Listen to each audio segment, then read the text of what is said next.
The bulldozers came at dawn. By nightfall, Sarah's century-old retaining wall lay in rubble, her warnings ignored, her property rights trampled. But as the first crack split the Hartwell Mansion's foundation at 3:47 a.m., she realized the mountain had been listening all along. Some boundaries aren't meant to be crossed, and nature always collects. It's the first thing Sarah Mackenzie noticed when she stepped onto her back porch that Tuesday morning was the silence. No birds. No rustling leaves.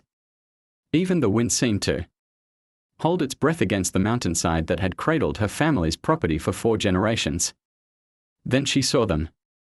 3 yellow bulldozers sat like sleeping beasts on what had been her eastern boundary, their metal teeth gleaming in the early light.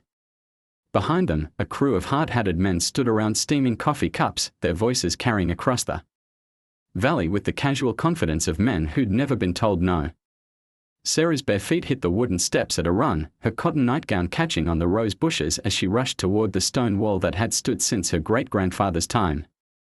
The wall that had held back 50 years of mountain storms. That had kept the unstable slope from sliding into the valley below. The wall that now lay in pieces. "What the hell do you think you're doing?" she shouted, her voice cracking with rage and disbelief. The nearest worker, a thick-set man with a salt and pepper beard, turned slowly. His eyes swept over her disheveled appearance with barely concealed amusement. You need to step back. This is an active construction site. This is my property." Sarah's hands shook as she gestured at the destruction. "That wall has been there for 100 years. You had no right, we had every right." The voice came from behind her, smooth and cold as winter stone. Sarah spun around to face Richard Hartwell III, immaculate in his $1,000 suit despite the early hour. His pale blue eyes held the same calculating look she'd seen in every photograph of his family that had ever graced the society pages, the look of a man who'd never met a problem he couldn't buy his way out of. The easement agreement was filed with the county yesterday, Richard continued, producing a manila folder from his briefcase. "Your wall was encroaching on the drainage area required for our new development. It had to go." Sarah snatched the papers, her eyes scanning the legal jargon that might as well have been written in a foreign language. "I never agreed to any easement. This is forgery. Your signature is right there on page 3. Richard's smile was knife-thin. "Witnessed and notarized.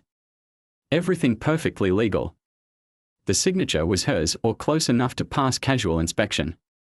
Sarah's stomach clenched as she remembered the stack of papers she'd signed last month, the ones the insurance adjuster had brought after the tree fell on her roof. She'd been exhausted, overwhelmed by medical bills from her father's final illness. And she trusted the soft-spoken man in the cheap suit who'd assured her it was all routine paperwork. "You bastard," she whispered. Richard's laugh was like breaking glass. Now, Miss Mackenzie. Let's keep this civil. You're being compensated fairly for the easement. The check should arrive within 30 days. I don't want your money. I want my wall back." "I'm afraid that's not possible. Construction on the Hartwell Ridge development begins next week. 27 luxury homes, each with $1 million view of the valley. The drainage system is essential for county approval." Sarah looked past him to the scarred earth where her wall had stood, where her great-grandfather had fitted each stone by hand during the Depression. Where her father had taught her to identify the different types of quartz and granite, explaining how the mountain's geology made their little valley both beautiful and dangerous. "You don't understand," she said, her voice barely above a whisper. "That wall wasn't just a boundary. It was holding back the slope. Without it, when the rains come, the county engineers have approved our grading plan," Richard interrupted. "Modern drainage techniques are far superior to a pile of old rocks. Those rocks were placed by someone who understood this mountain. My great-grandfather studied the water flow for 2 years before he built that wall. He knew where the underground springs run, where the bedrock is solid, where the soil gets unstable when it's saturated." "Folklore." Richard waved dismissively. "We have geological surveys, soil reports, environmental impact studies. Everything done by professionals with actual degrees." Sarah's eyes burned with unshed tears. "And what happens when you're wrong?" "We won't be." Richard snapped his briefcase shut. "The demolition is complete, Miss Mackenzie. The debris will be removed by Friday. I suggest you focus on more productive concerns like finding a new place to live. What's that supposed to mean? The tax assessment on your property has been adjusted to reflect the new development next door. I believe it's increased by about 300%. The bill should arrive any day now. Sarah's knees nearly buckled. The property taxes on her father's house were already more than she could afford on her teacher's salary. A 300% increase would force her out within months. You can't do this, she said, but even as the words left her mouth, she knew he could. The Hartwells had been doing exactly this for generations, buying, bulldozing, and building their way across the mountain, leaving a trail of displaced families and destroyed landscapes in their wake. Actually, I can. Richard's smile widened. But I'm not entirely unreasonable. I'm prepared to make you an offer for your property. Fair market value, of course. Minus the back taxes you'll owe. How much? $20,000. Sarah's father had turned down offers of $500,000 for the same property just 5 years ago. Before the medical bills. Before the financial desperation that had made her vulnerable to Richard's schemes. You're stealing everything I have, she said quietly. I'm making you an offer. What you do with it is up to you. Richard turned toward his car, then paused. Oh, and Miss Mackenzie. The construction noise starts at 7 a.m. sharp. County ordinance allows it until 10 p.m. I'd invest in some earplugs if I were you.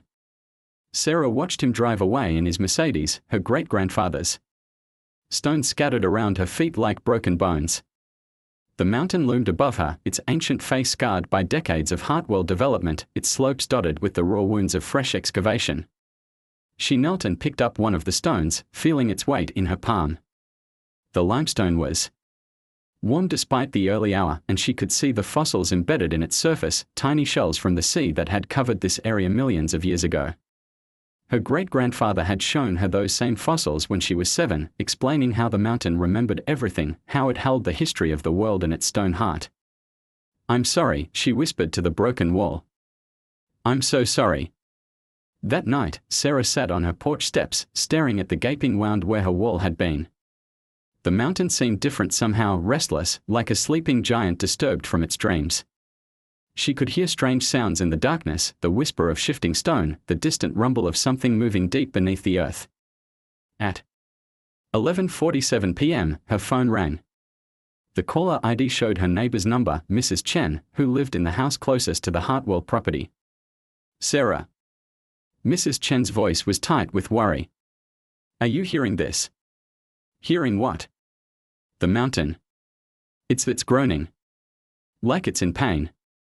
Sarah stepped off her porch, her bare feet finding the worn path to her eastern boundary. In the darkness, she could just make out the fresh excavation scars on the Hartwell property, the raw earth exposed where trees had been cleared for the new development.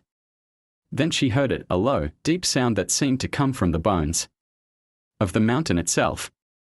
Not quite a rumble, not quite a sigh, but something that made her teeth ache and her skin crawl. Sarah. Mrs. Chen's voice crackled through the phone. What do you think it means? Sarah closed her eyes and felt the mountain's ancient presence pressing against her consciousness.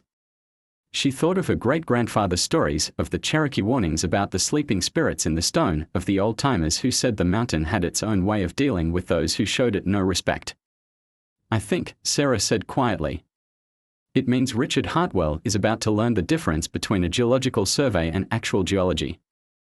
The first crack appeared in the Hartwell Mansion's foundation at 3:47 a.m. Sarah knew the exact time because she'd been lying awake, listening to the mountain's restless murmuring, when the sound cut through the darkness like a gunshot. She sat up in bed, her heart hammering as she strained to hear what had caused such a sharp, violent noise. Then her phone started ringing. Sarah, thank God you're awake. Mrs. Chen's voice was breathless with panic. Something's happening up at the big house. I can see cracks running up the walls and there's water, so much water. Sarah threw on her clothes and ran outside. In the pre-dawn darkness, she could see lights blazing in every window of the Hartwell Mansion, the grand colonial structure that had dominated the mountain's peak for 30 years. Even from half a mile away, she could hear shouting, the sound of running feet, the metallic shriek of something structural giving way. By the time she reached the edge of the Hartwell property, a crowd had gathered. Emergency vehicles lined the circular driveway, their red and blue lights painting the mansion's white columns in hellish colors. Richard Hartwell stood on his front lawn in silk pajamas and a cashmere robe, his perfect hair disheveled, his face pale with disbelief. "It's not possible," he was saying to a fire captain. "The house was built to withstand earthquakes. The foundation goes down 40 feet into bedrock." "Mr. Hartwell," the captain said patiently, "I need you to step back. The structural engineer is on his way, but right now, we need to treat this as an evacuation situation." Sarah pushed through the crowd until she could see the damage for herself. The mansion's east wing, the side closest to where her wall had stood, was tilting at a sickening angle. A crack ran from the foundation to the roof like a lightning bolt frozen in stone. Water poured from the basement windows, carrying with it chunks of concrete and twisted rebar. "Where's all that water coming from?" someone behind her asked. Sarah knew. The underground springs her great-grandfather had mapped, the ones that fed the valley's wells, the ones that had been safely channeled around the property for a century by the careful placement of her retaining wall. Without that barrier, the springs had found a new path, directly through the Hartwell property. "Miss Mackenzie." Richard's voice cut through the chaos, sharp with accusation. "I should have known you'd be here to gawk." Sarah turned to face him, seeing for the first time the cracks in his composure. His hands shook as he clutched his phone, and there was something desperate in his pale eyes. "I'm not gawking," she said quietly. "I'm bearing witness." "Witness to what?" "To what happens when you ignore the mountain's warnings." Richard's laugh was bitter. "You think this is some kind of supernatural revenge? This is a sinkhole, nothing more. Probably caused by the recent rains." "The last rain was 3 weeks ago," Sarah pointed out. "And it was barely a drizzle." Before Richard could respond, a new voice cut through the crowd. "Mr. Hartwell." "I'm Dr. Patricia Reeves, emergency geological consultant." The woman who approached was in her 50s, wearing muddy boots and a field jacket. She carried a tablet and a serious expression that made Richard's face go even paler. "What's the assessment?" Richard demanded. Dr. Reeves glanced around at the crowd, then lowered her voice. "We need to talk privately. Just tell me if the house can be saved." "Mr. Hartwell, tell me." Dr. Reeves sighed. "The entire hillside is unstable. The water table has shifted dramatically, and the soil beneath your foundation is liquefying. We are looking at a potential landslide that could affect the entire development area." Sarah felt a chill that had nothing to do with the morning air. "How much of the development?" Dr. Reeves turned to her, surprised. "I'm sorry, are you Sarah Mackenzie?" "I live in the valley below. My family has owned property here for 4 generations. Then you need to evacuate immediately. The slide zone could extend down the mountain for half a mile." "That's impossible," Richard sputtered. "We have geological surveys, soil reports." "Your surveys were done during the dry season," Dr. Reeves interrupted. "They didn't account for the natural water flow patterns that have been disrupted by your construction." "I understand a significant retaining wall was removed from the eastern boundary." Sarah saw Richard's face go white. That wall was a hazard. It was blocking necessary drainage. "Mr. Hartwell, that wall was the only thing keeping the underground springs from undermining this entire hillside. Without it, the water has nowhere to go but through the fractured bedrock beneath your property." The sound of groaning metal echoed across the lawn. Everyone turned to see the mansion's east wing settle another few inches, its windows shattering in sequence like dominoes falling. "My God," Richard whispered. "How long before it collapses completely?" "Hours, maybe less. The ground is saturated. And every minute more water is finding its way into the foundation. You need to get everyone out now." Sarah watched Richard's world crumble with the same methodical inevitability as his mansion. The man who had destroyed her family's legacy with a forged signature was now facing the destruction of his own empire by forces he had refused to understand. "What about the other houses?" she asked Dr. Reeves. The development that's supposed to be built here. There won't be any development. This site is uninhabitable. The county will have to condemn the entire area. Richard spun around, his face twisted with rage. This is your fault, he shouted at Sarah. You did this somehow. You and your crazy mountain superstitions. I didn't do anything, Sarah said calmly. I just tried to warn you. Warn me? You never warned me about anything. I told you the wall was holding back the slope. I told you my great-grandfather understood the water flow. I told you what would happen when the rains came. But it hasn't even rained.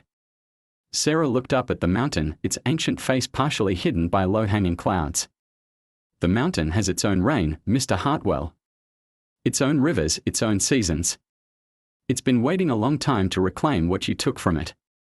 Another crack split the night air. This time, it came from the ground itself, a jagged fissure that opened in the mansion's front lawn, revealing the dark water flowing beneath. Everyone back! Dr. Reeves shouted. The lawn is going to give way. The crowd scattered as the perfectly manicured grass began to sag and buckle. Richard stood frozen, watching his million-dollar landscaping turn into a swamp. Mr. Hartwell, Dr. Reeves said urgently, we need to discuss liability. If this slide reaches the valley, if it damages other properties, liability. Richard's voice cracked. I followed every regulation, every code, every guideline. I had the best engineers, the most expensive consultants. You had everything except respect for the mountain, Sarah said quietly. Richard whirled on her, his face contorted with desperate fury. Shut up. This is all your fault. You and your family, sitting on this land like squatters, holding back progress with your backward superstitions. My family never held back anything. We worked with the mountain, not against it. Worked with it. Richard laughed hysterically. You people lived like peasants, scraping by on a teacher's salary when you could have been millionaires. You could have sold to me years ago, avoided all this nonsense. We could have, Sarah agreed. But then who would have been here to warn? You when you went too far. The mansion's front porch collapsed with a sound like thunder. Richard stumbled backward, his silk pajamas muddy, his carefully constructed world literally falling apart around him. This isn't over, he snarled. I'll sue you, I'll sue the county, I'll sue everyone. I'll prove this was sabotage. You can try, Sarah said. But you'll have to prove it to the mountain first.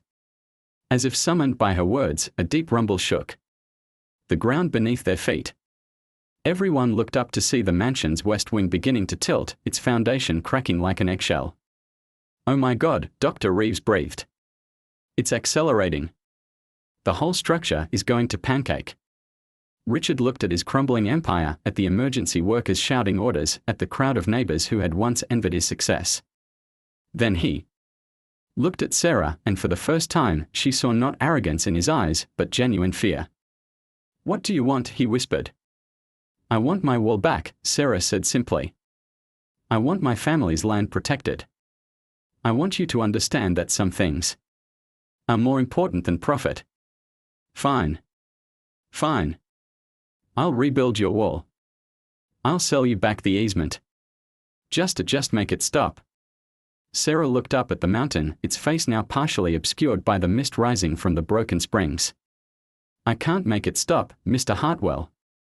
I never could. The mountain decides for itself when it's had enough.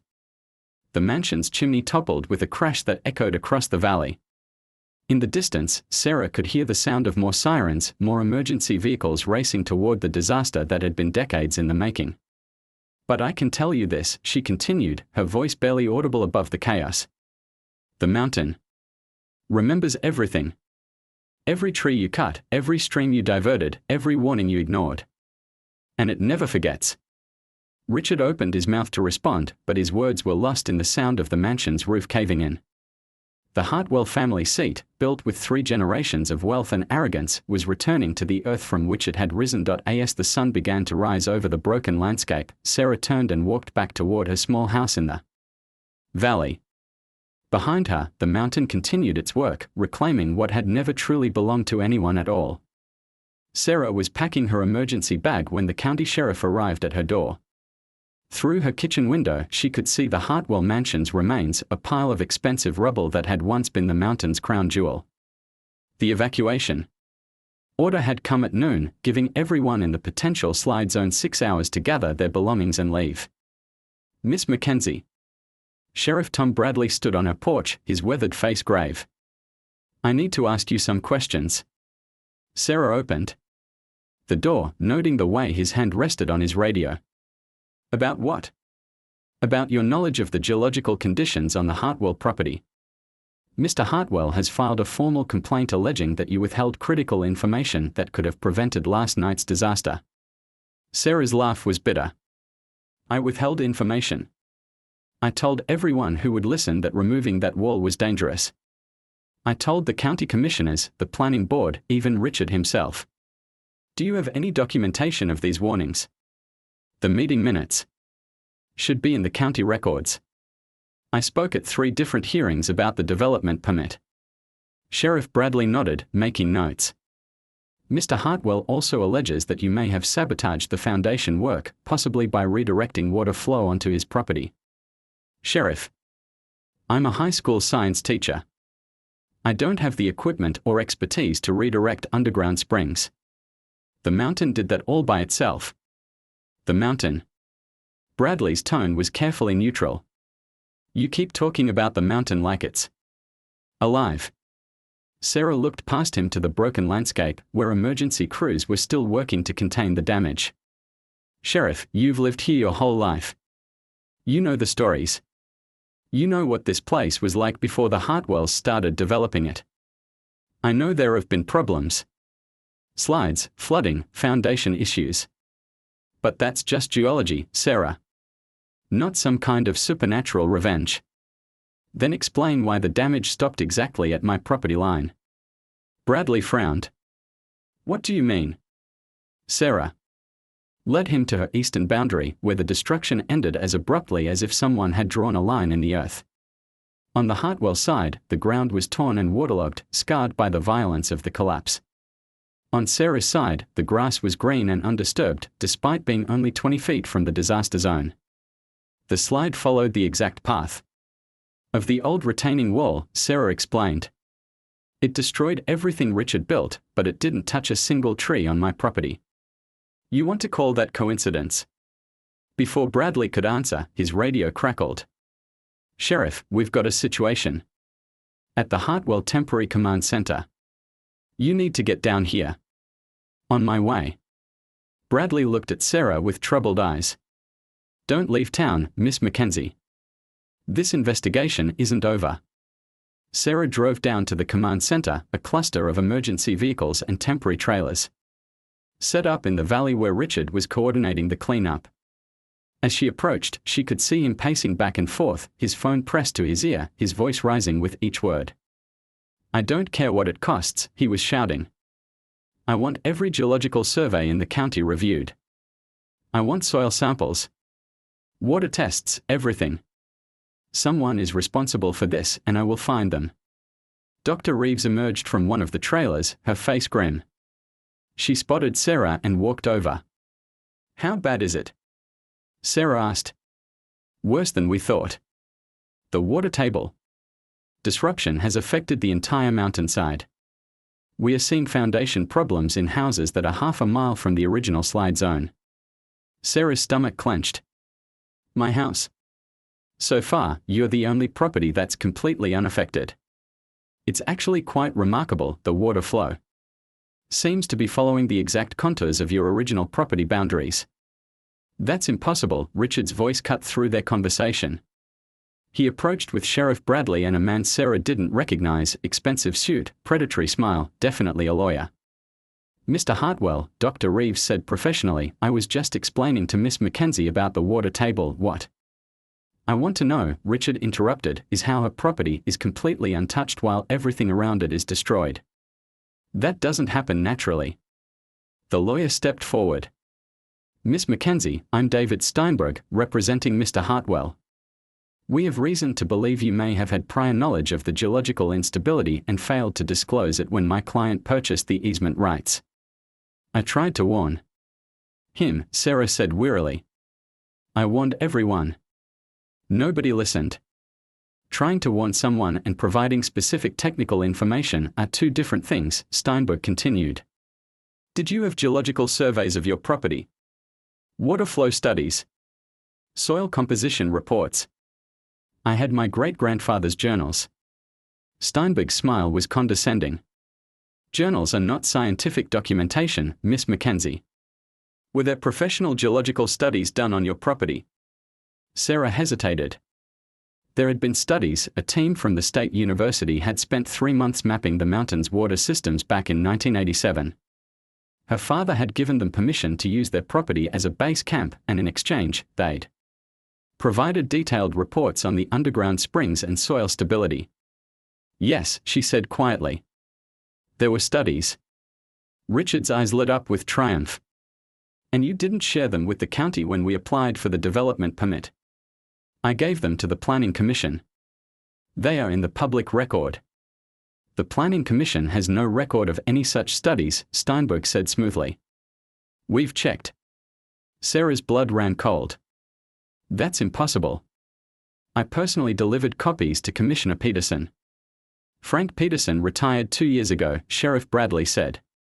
Right around the time Mr. Hartwell's development plans were approved.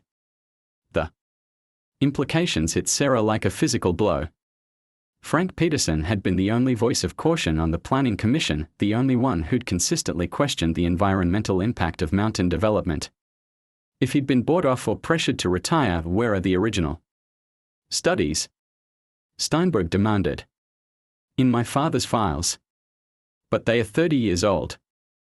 I assumed the county would do new surveys before approving such a massive development. The county relied on the developer's environmental impact reports, Sheriff Bradley said, which were based on the geological surveys Mr. Hartwell's team provided.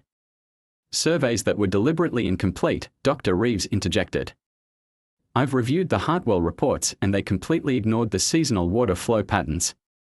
Any competent geologist would have identified the spring system as a major risk factor. Richard's face darkened. Are you suggesting my engineers were incompetent? I'm suggesting they told you what you wanted to hear instead of what you needed to know. This is all very interesting, Steinberg said, but it doesn't change the fact that Miss Mackenzie possessed information that could have prevented this disaster and chose not to share it. I did share it. Sarah's voice cracked with frustration. I told everyone who would listen that the mountain's water systems were delicate, that the wall was protecting the whole valley. But nobody wanted to hear about Cherokee warnings and old-timer wisdom. Cherokee warnings? Steinberg's eyebrows rose. Are you claiming some kind of indigenous knowledge of the geological conditions? Sarah saw the trap too late. Anything she said about the mountain's spiritual significance would be dismissed as superstition, used to undermine her credibility and paint her as an unstable person guided by folklore rather than science. I'm claiming that my family has 4 generations of experience with this land, she said carefully. We know how it behaves, how it responds to changes, how it protects itself when threatened. How it protects itself? Steinberg pounced. You're anthropomorphizing a geological formation, Miss Mackenzie. Mountains don't have consciousness or intent. Don't they? Sarah looked up at the ancient peaks surrounding them. Then explain why. The destruction stopped exactly at my property line. Explain why my house is untouched while everything around it is ruined.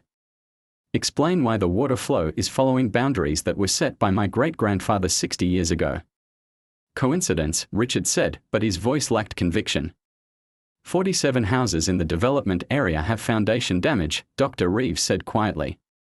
The estimated repair costs exceed $12 million. And that's just the beginning. If the slide continues, it could affect the entire valley. It won't continue, Sarah said with quiet certainty. How can you be so sure? Sheriff Bradley asked. Sarah looked at the ruins of the Hartwell mansion, at the scared faces of the emergency workers, at the man who had destroyed her family's legacy, and was now facing the destruction of his own. Because the mountain got what it wanted, she said. The threat has been eliminated. The development will never be built. The land will be returned to its natural state. You're talking about millions of dollars in losses, Steinberg sputtered. Property values, construction contracts, jobs, all built on a lie, Sarah interrupted. Built on the assumption that you could take whatever you wanted from the mountain. And never pay the price. This is insane, Richard said. You're talking about the mountain like it's some kind of conscious entity plotting revenge. Maybe it is, Sarah said simply. Maybe it's tired of being carved up and sold off piece by piece. Maybe it decided to remind everyone who really owns this land. A new voice cut through the argument. Actually, that's not entirely impossible. Everyone turned to see Dr. Reeves holding her tablet, her FA. The crack in the hillside above them widened with each passing second, dark water flowing like blood from the mountain's wound. Sarah watched the emergency workers scatter as rocks began to tumble down the slope, their shouts of panic echoing across the valley. Everyone back to the vehicles. Sheriff Bradley ordered, but his voice was lost in the rumble of shifting earth. Sarah stood frozen, feeling the mountain's pain as if it were her own. The fresh damage wasn't random, it was surgical, precise, targeting the exact locations where Richard's preliminary excavation had begun for the next phase of development. The mountain wasn't just defending itself, it was eliminating every trace of the threat. Sarah. Dr. Reeves grabbed her arm. We need to move. Now. But Sarah couldn't move. The mountain was speaking to her, not in words but in the deep vibrations that traveled through the bedrock, up through her feet, into her bones. Images flooded her mind, memories that weren't her own, visions of the mountain's ancient past. She saw the Cherokee settlements that had once dotted these slopes, communities that had lived in harmony with the land for centuries. She saw the first European settlers, some like her great-grandfather who had learned to listen to the mountain's wisdom, others who had seen only resources to be exploited. She saw the gradual transformation of the landscape, the slow violence of industrial development, the mounting pressure that had finally reached a breaking point. Sarah. Richard's voice cut through her trance. Whatever you're doing, stop it. She turned to see him standing beside his Mercedes, his face twisted with desperate fury. His expensive suit was dirty and torn, his perfect hair disheveled, but his eyes held the same arrogant certainty that had always defined him. I'm not doing anything, she said quietly. The mountain is making its own choices. That's impossible. You're somehow controlling this, manipulating it. I don't know how, but I'll prove it. Mr. Hartwell, Dr. Reeves called out, we need to evacuate the area immediately. The geological instability is spreading faster than we anticipated. I'm not leaving until I get answers. Richard pointed an accusing finger at Sarah. She knows something. She's been planning this whole thing. Planning what? A natural disaster. There's nothing natural about this. The timing, the precision. The way it's targeting only my property, someone is orchestrating this. Sarah felt a surge of anger so intense it made her dizzy. Your property.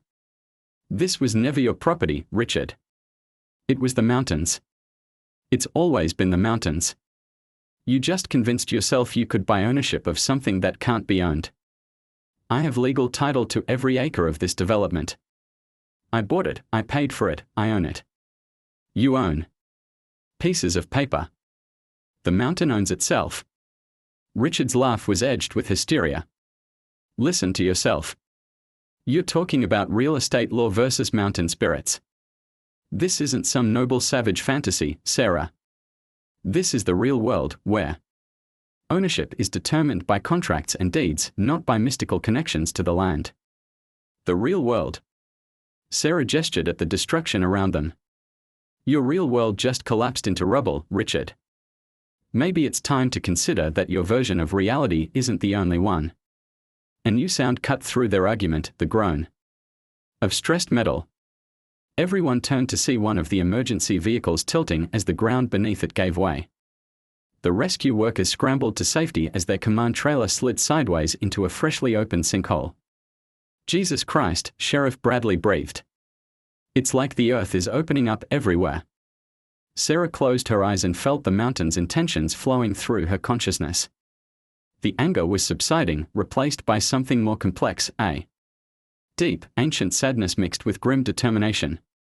The mountain had tried to coexist with human development for decades, accommodating roads and houses and small-scale construction. But Richard's project had crossed a line, threatening the delicate balance that kept the entire ecosystem stable. "It's not random," she said, opening her eyes. "The mountain is being surgical. It's only destroying the areas that pose a threat to the water table." "How can you possibly know that?" Steinberg demanded.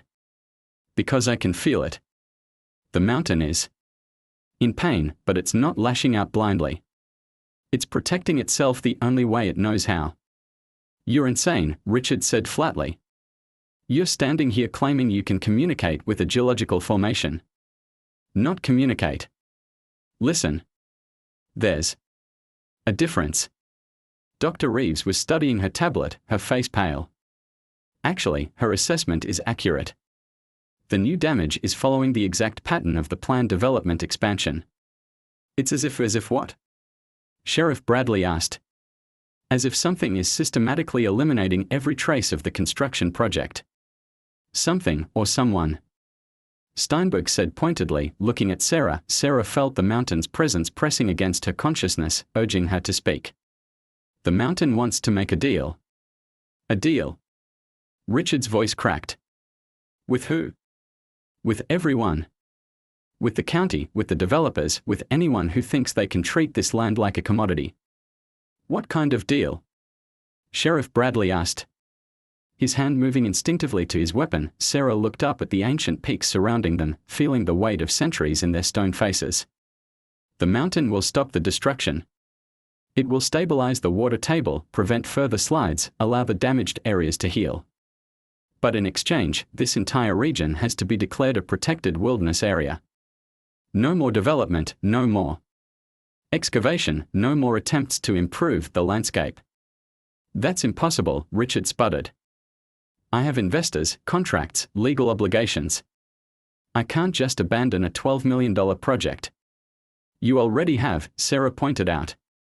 "Look around you. There is no project anymore. I'll rebuild.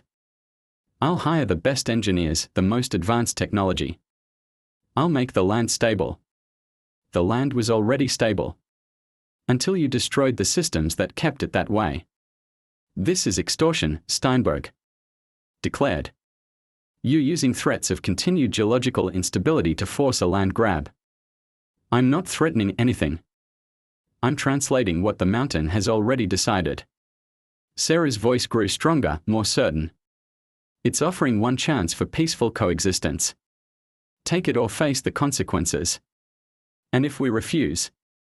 Richard asked. Sarah looked at the spreading cracks in the hillside, at the emergency vehicles, struggling to maintain their positions on the unstable ground. "Then the mountain will keep expanding its defensive perimeter until it feels safe. That could mean the entire valley, maybe the whole mountainside." "You're bluffing." "Am I?" Sarah turned to Dr. Reeves. "How much of the region could be affected if the geological instability continues to spread?" Dr. Reeves consulted her tablet, her expression grave. "Based on the seismic readings and the underground water flow patterns, we could be looking at a slide zone that extends for miles. Potentially hundreds of homes, several small towns, major highways. The economic impact would be devastating," Sheriff Bradley said quietly. "More devastating than abandoning one development project," Sarah agreed. Richard's face had gone white. "You're talking about holding an entire region hostage." "I'm talking about respecting the mountain's boundaries before it's forced to enforce them more dramatically." "This is insane. You can't negotiate with a geological formation. You can't exploit one indefinitely without consequences, either." The ground beneath them shuddered, and another section of hillside gave way. This time, the damage was closer to the valley floor, threatening the main access road. "We're running out of time," Dr. Reeves said urgently. "If that road is cut off, we'll have no way to evacuate the valley." "Then choose," Sarah said simply. "Work with the mountain, or fight it. But understand that you can't win a war against the earth itself." Richard stared at her for a long moment, his face cycling through anger, disbelief, and something that might have been fear. Finally, he pulled out his phone. Who are you calling? Steinberg asked. The county commissioners. The state environmental office. The governor if I have to. Richard's voice was hollow. If we are going to surrender to a mountain, it's going to be official. You're making the right choice, Sarah said. I'm making the only choice that doesn't end with me buried under a landslide. Richard's laugh was bitter. But don't think this is over. I'll find a way to prove what you've done here. I'll expose whatever fraud or manipulation you've used to orchestrate this disaster. Good luck with that, Sarah said quietly. But while you're investigating, remember that the mountain has been here for millions of years. It's survived ice ages, volcanic eruptions, and centuries of human interference. It's not going anywhere. Neither am I, Richard said through gritted teeth. As if in response to his words, the mountain gave a final, decisive shudder. The last of the Hartwell construction equipment, a massive excavator that had been digging foundation trenches, disappeared into a sinkhole that opened directly beneath it. Yes, Sarah said, watching the machine vanish. You are. The mountain had spoken.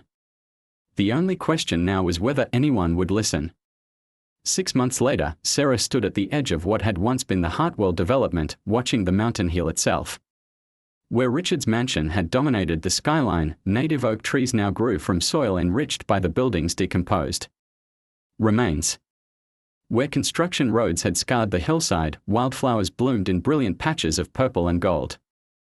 The mountain had not just reclaimed its territory, it had transformed it into something more beautiful than it had been before the destruction. The federal designation had come through in record time. The entire mountainside was now part of the Cherokee National Wilderness Preserve, protected in perpetuity from development. The irony wasn't lost on Sarah that it had taken a geological catastrophe to accomplish what environmental activists had been fighting for decades to achieve through legal channels. Miss Mackenzie. A young voice interrupted her thoughts. Sarah turned to see Marcus Chen, Mrs. Chen's grandson, approaching with a tablet and the eager expression of a college journalism student. I'm working on an article for the university paper about the Hartwell incident. Could I ask you a few questions? What kind of questions? About what really happened here. The official reports say it was a natural disaster caused by poor construction practices, but there are rumors. Marcus hesitated. People say you somehow knew it was going to happen. That you warned people beforehand. Sarah looked at the young man, seeing herself at his age, curious, idealistic, believing that truth was something that could be captured in words and printed in newspapers. What do you think happened, Marcus? Honestly, I think the mountain got tired of being abused and decided to fight back. Sarah smiled. That's a pretty sophisticated theory for a journalism student. My grandmother told me stories about this place when I was little. Cherokee stories about the mountain spirits, about the price of disrespecting the land. I used to think they were just folklore, but after what happened to the Hartwell place, you think the stories might be true. I think maybe truth comes in different forms. Scientific truth, historical truth, spiritual truth. Maybe they are all valid. Sarah nodded approvingly. That's very wise. What else do you want to know? Is it true that Richard Hartwell is still fighting the wilderness designation? He's filed 17 different lawsuits in 6 months. All of them have been dismissed. And is broke. The insurance companies refused to pay out on the mansion. They claimed it was destroyed by an act of God that wasn't covered under his policy. The investors in the development project sued him for fraud. The construction workers he never paid sued him for back wages. The environmental cleanup costs alone bankrupted him. Marcus whistled softly. Where is he now? Living in a trailer on the edge of town. Working as a night security guard at the mall. That's quite a fall. That's quite a lesson. They stood in comfortable silence for a moment, watching a hawk circle overhead. The mountain felt peaceful now, its ancient rage finally satisfied. Miss Mackenzie, Marcus said carefully, can I ask you something off the record? Sure. Can you really communicate with the mountain? Sarah considered the question, remembering the voices that had spoken to her through the bedrock, the visions that had shown her the mountain's long memory of pain and exploitation. I think the mountain communicates with anyone who's willing to listen, she said finally. The problem is that most people have forgotten how to hear it. But you never forgot. My family never forgot. We kept the old stories alive, the old ways of understanding. When the mountain needed someone to speak for it, I was here. Marcus nodded, making notes on his tablet. What happens now? Is the mountain satisfied with the wilderness designation? For now. But the mountain has a long memory, Marcus. It remembers every slight, every exploitation, every act of disrespect. The Hartwells weren't the first to abuse this land, and they won't be the last to try. You think there will be other challenges? There are always challenges. Developers, mining companies, politicians who think they can trade protected land for campaign contributions. The mountain will need guardians, people who understand its language and can speak for it when it's threatened. People like you. Sarah smiled. People like us. The mountain doesn't belong to any one person or family. It belongs to everyone who respects it, everyone who understands that some things are more valuable than money. A car engine interrupted their conversation. Sarah looked down the road to see a familiar Mercedes approaching, older now, showing signs of wear, but still recognizable.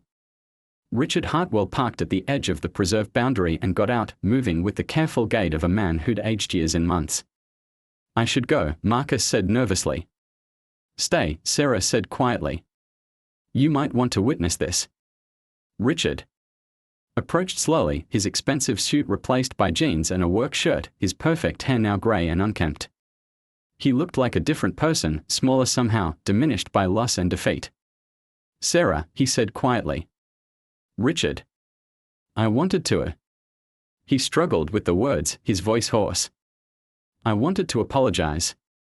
Sarah studied his face, seeing genuine remorse where arrogance had once lived. For what? For not listening. For thinking I knew better than the mountain, better than your family, better than the land itself. He looked up at the restored hillside. I was so sure I could control everything, buy my way out of any problem. I never considered that some forces can't be purchased. What changed your mind? Richard's laugh was bitter. Sleeping in a trailer for 6 months. Working minimum wage. Having time to think about what I'd lost and why I'd lost it. He paused. And the dreams. Dreams. About the mountain. About the Cherokee who lived here before my family arrived. About all the damage we've done over the generations. Richard's voice dropped to a whisper. I can hear it sometimes, Sarah. The mountain. It's angry, but it's also sad. So deeply sad about what we've taken from it. Sarah felt a flutter of surprise. The mountain was reaching out to Richard, trying to teach him what it had taught her family generations ago.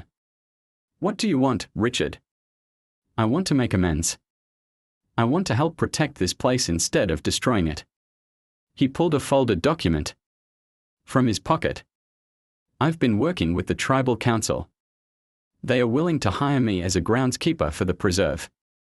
It doesn't pay much, but it would let me give something back to the land. Sarah took the document, scanning the official letterhead and signatures. It was legitimate, a humble position. That would put Richard at the service of the very land he'd once tried to dominate. The mountain told you to do this, she asked. The mountain told me a lot of things. Mostly about humility, about understanding my place in the natural order instead of trying to rise above it. Richard looked directly at her. It also told me that you're not the only one who can hear its voice. Anyone can learn if they are willing to listen. Marcus was furiously taking notes, his eyes wide with amazement. And you're willing to listen now? Sarah asked. I don't have much choice. The mountain destroyed everything I thought I wanted and showed me what I actually need. Richard gestured at the wilderness around them. This is where I belong, Sarah. Not as its master, but as its servant. Sarah felt the mountain's presence stirring in her consciousness, not with anger now but with something that might have been approval. The cycle was complete. The destroyer had become the protector, the exploiter had become the guardian. When do you start? She asked. Tomorrow morning. 7 a.m. sharp. Richard's smile was rueful. The mountain doesn't believe in sleeping in. As Richard walked back to his car, Marcus looked at Sarah with amazement. Did that really just happen? Did Richard Hartwell just volunteer to become a groundskeeper for the land he tried to destroy? The mountain works in mysterious ways, Sarah said. Sometimes the best guardians are the ones who've learned the hardest lessons about what happens when you disrespect the land. And you think is genuine? That this isn't some scheme to get back access to the property? Sarah closed her eyes and felt the mountain's ancient wisdom flowing through her. The mountain has judged him, Marcus. It found him worthy of redemption. How can you be sure? Because the mountain doesn't lie. It doesn't manipulate or scheme or play political games. It simply is what it is, honest, patient, and ultimately just. Sarah opened her eyes and looked at the young journalist. Richard Hartwell spent his whole life trying to bend the world to his will. Now he's learning to bend his will to the world. That's not a scheme. That's enlightenment. As the sun set behind the peaks, Sarah felt a deep sense of completion. The mountain's lesson had been learned, its boundaries respected, its wisdom acknowledged. The cycle of exploitation and revenge had been transformed into something new, a partnership between human and nature based on mutual respect rather than domination. The mountain slept peacefully now, its ancient anger finally quieted. But Sarah knew it would always be watching, always ready to defend itself if threatened again. And when that time came, it would have new guardians, people who had learned to listen to its voice and speak for its needs. Some boundaries, Sarah reflected, were indeed sacred. And some debts could only be paid with humility, service, and the hard-earned wisdom that came from learning to live in harmony with forces greater than oneself. The mountain had taken its revenge. But in the end, its greatest victory was not in destroying its enemies, but in